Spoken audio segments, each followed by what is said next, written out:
My name is Sam Borton and I'm a lecturer in law at the University of the West of England. So today, in answering the question of what I would change about the criminal law if given the chance, I'm going to argue that tax evasion offences are in need of modernisation and simplification.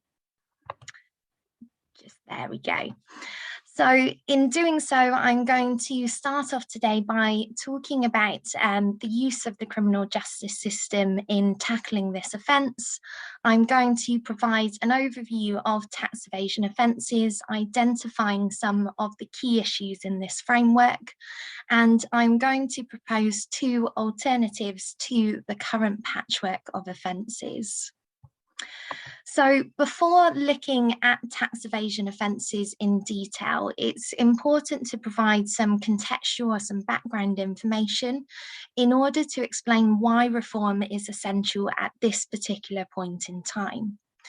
Now, tax evasion is treated somewhat differently to other financial crimes in the UK, in that not all instances of tax evasion are prosecuted. And this is because, really, if you think about the primary purpose of criminalising tax evasion is to prevent the depletion of revenue and therefore to make sure that we can fund our vital public infrastructure and services. So in that respect, criminal investigations are very time consuming, very expensive, and so civil investigation procedures are often used instead. Now, civil investigation will often involve the tax authority approaching a suspected tax evader, giving them the opportunity to disclose non-compliance and to then pay the tax evaded and any associated penalties. So because of this policy, this approach in the UK, it has meant that we have historically seen very few prosecutions for tax evasion. So hopefully, as you can see on the slide there, from 1998 to 2002, we had 263 prosecutions for tax offences in that entire 4-year period. At its lowest point in around 2001 to 2, there were only 30 prosecutions for direct tax offences in the whole of the UK. Now, this policy, this approach is still in place. There is still a preference for civil investigation. However, in practice, this changed somewhat with the introduction of the Volume Crime Initiative.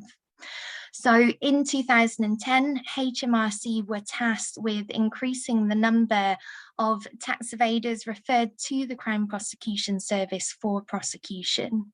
So they were tasked with increasing the number from 165 to over 1,000 by 2014 to 15, with the aim of sustaining that level thereafter. So hopefully you can see that we've had a dramatic change in the use of the criminal justice system in combating this financial crime. We have gone from a mere 30 prosecutions to over 1,000 each year. This is in part due to the financial crisis and in part due to the high-profile tax evasion scandals that we've seen over the last 20 years. So because of this context, for me, it's important to now look at the underlying legal framework. We've gone from a situation where these offences were only used in a handful of cases to a situation where they are now used quite readily. So on this slide, I have an awful lot of statutory references. I wouldn't usually include so many on one slide or my students may fall asleep. But the reason I have done so today is to try and show you the sheer volume of tax evasion offences. Now, the reason why, or partially why the UK has so many offences is because they are not only based on the type of behaviour involved, the conduct, but also on the specific type of tax that has been evaded. So the statutes here cover the evasion of income tax, the evasion of duties, the evasion of VAT, and the evasion of stamp duty land tax. We've also seen the introduction of specific offences to target problem areas. So there is a strict liability offence for offshore tax evasion, and there are corporate offences of failing to prevent the facilitation of tax evasion.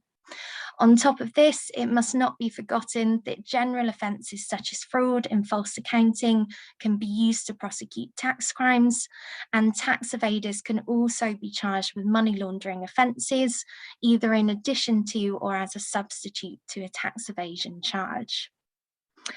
Despite that huge range of statutory offences, the most commonly used offences in tax evasion cases are actually common law offences of conspiracy to defraud and cheating the public revenue. These offences are heavily contentious and have been so for a very long time. And the reason why they are contentious is also probably the reason why they are commonly used as well. And this is because they have very harsh penalties.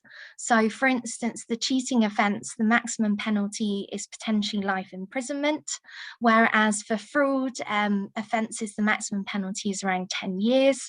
And for specific tax evasion offences, the penalty is around 7 years maximum. The offence is incredibly broad. So the offence of cheating the public revenue applies to potentially all taxes. It applies to both acts and omissions. It applies to the tax evader as well as any facilitators. And it doesn't necessarily require proof of a loss to HMRC. So as you can see there from the case of RNLS, essentially cheating includes any form of fraudulent conduct. Now, it is not only the actus reus of tax evasion offences that is incredibly broad. Now, I'm sure all of the criminal lawyers watching today are probably rolling their eyes at me for bringing up the seemingly perennial issue of dishonesty, but I thought it was important to raise it here because of the particular difficulties that dishonesty poses in the tax evasion context. So, as I'm sure many of you know, the judicial really in some ways a failure to define dishonesty and instead leaving that task to the jury to determine whether they believe an individual is dishonest according to ordinary standards has caused inconsistency, it's caused uncertainty, and it could potentially cause unfairness. However, these issues are exacerbated when it comes to tax evasion because of the breadth of the actus reus. So in this respect, dishonesty is not a negative element, but it's actually a positive element of the offence. In fact, it's its defining feature. And there are many suggestions from Ormerod and others that dishonesty is quite difficult for a jury to determine in tax evasion cases. And this is because they are often unfamiliar with the context. So tax saving activities are usually quite complex. Some of the arrangements might be quite artificial or contrived. And so this can have one of two impacts in the prosecution of tax evaders. It may mean that actually it's easy to secure convictions of individuals who may not actually be regarded traditionally as tax evaders. And here I'm thinking about those who engage in failed tax avoidance schemes. If a jury takes a dim view of their activities, they could potentially be guilty of the offence. On the other hand, these issues may actually inhibit the prosecution in that juries may be unwilling to convict in all save the most straightforward cases, and or the prosecution may be unwilling to bring these uncertain cases to begin with. Now, this may be contentious, but for me, I believe these difficulties have been illustrated both by the introduction of a strict liability offence and also HMRC's focus on low value prosecutions since the introduction of the targets I mentioned earlier. So in that respect, the National Audit Office accused HMRC of pursuing the low-hanging fruit, and they even pursued prosecutions of cases with as low a value as £250. So I've really examined the breadth of the offences there, but I also wanted to talk about overlap and redundancy. And in doing so, I'm using two examples here. So the first is the offence of being knowingly concerned in the fraudulent evasion of income tax. When this offence was introduced, the tax authority noted that the offence does not criminalise conduct, which is not already an offence under current law. The purpose of the offence, if you like, was simply to provide an offence that could be tried in the magistrates' court. The offence of being knowingly concerned in the fraudulent evasion of VAT in the early 2000s wasn't actually used to prosecute carousel or missing trader frauds. And this was because HMRC took the position that fraudulent activities were not subject to VAT in order to avoid making repayments in those circumstances. However, the corollary of that argument is that if fraudulent activities are not subject to VAT, then there is no evasion of VAT that could be prosecuted. So again, reliance was placed on the offences of cheating the public revenue and conspiracy to defraud instead. So although case law has rectified this situation, for me, again, it demonstrates perhaps the somewhat redundant nature of some of the tax evasion offences. So if the current system is unsatisfactory, what alternatives could we have instead?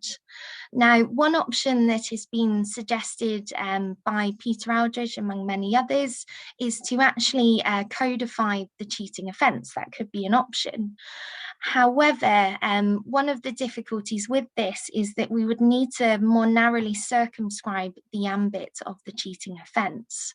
This may enable us to actually repeal some of the statutory offences that are based on the type of tax evaded. I think the viability of that endeavour is perhaps demonstrated by Ivey and Genting Casinos itself, where the court famously held that dishonesty was not a necessary ingredient of cheating in gambling, and instead provided quite a detailed definition of cheating.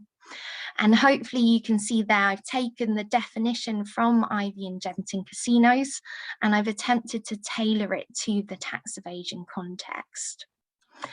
However, in my view, a preferable option would be to introduce a US-style system of offences. Now, the key tax evasion offence in the US is the Section 7201 offence of willfully attempting to evade or defeat any tax imposed by the Internal Revenue Code. This is the felony offence, and for the felony offence, an omission will not suffice. So, for example, a simple failure to pay tax or a failure to submit a return is not enough. That is, unless that omission is accompanied by an affirmative act, such as a lie or an attempt at concealment. In contrast, the Section 7203 offences do not require proof of an affirmative act. They are misdemeanour offences, they are less severe. They still require proof of willfulness, but if that affirmative act is present, the 7201 offence should be used instead. Now, I unfortunately don't have time to discuss other US tax evasion offences, but I've listed them at the bottom here. And hopefully you can see that the offences are again based on the behaviour concerned, as opposed to the particular tax that is being evaded or that the individual is trying to evade. So for me, the US system provides many benefits that actually don't exist within the UK framework.